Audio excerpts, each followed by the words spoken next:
In this module, we're going to look at dates and time. Typically, most projects that you'll be dealing with will involve dates and possibly times as well. For example, you may need to determine the number of days between two dates, or maybe determine the date that is so many days in the future. These are just two simple examples. Now, if you notice on the screen, I have the word date, but I have a number next to it.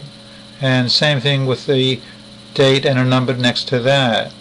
Now, what does that mean? Why is there a number? Well, did I type in a number? To explain this, we will tell you that Excel stores dates and times as a number, representing the number of days since the year 1900, from January. So that means on the screen, the number 42,496 represents 42,496 days since January of the year 1900.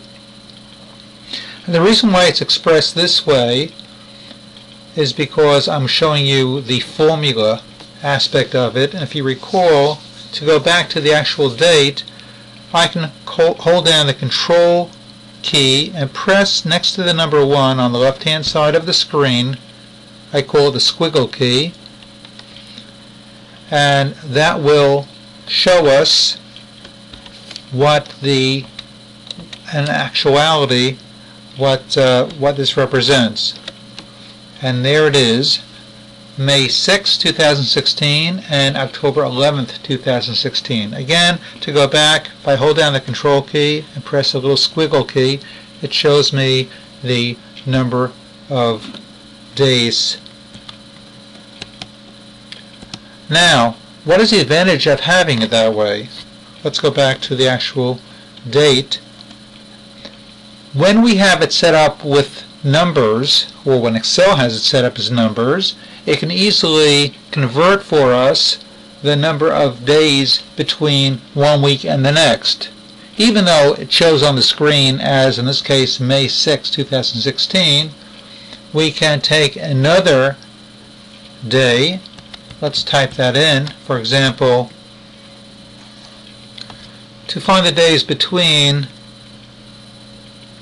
May and October of 2016, all we had to do is type in equals D10 minus D8, and it automatically calculates those days. Underneath that, you may be interested in finding the number of work days between those two dates. So it eliminates the Saturday and Sunday. The formula for that is not as obvious as just D10 minus D8. Here we needed to type in equals net work days, and then the two particular cells, D8, D10. You recall we have a now function that gives us the date and the time as it is right now, and that's just typed in as equals NOW parentheses nothing parentheses. And if we're not interested in seeing the actual time, just the day, we only have to type in equals today, and it gives us the day and the month and the year. If you are interested only in knowing the day of the month that we are in right now, we can type in the following: equals day, and then parentheses today, parentheses, as you can see.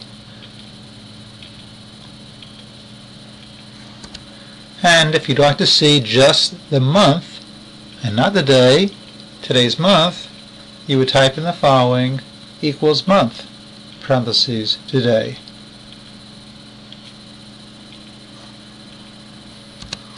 There are so many formulas that we can take a look at dealing with the days and times, and as an exercise, just go up to the function, insert function, click on that, and you can ask Excel to show you all the different functions with date and time.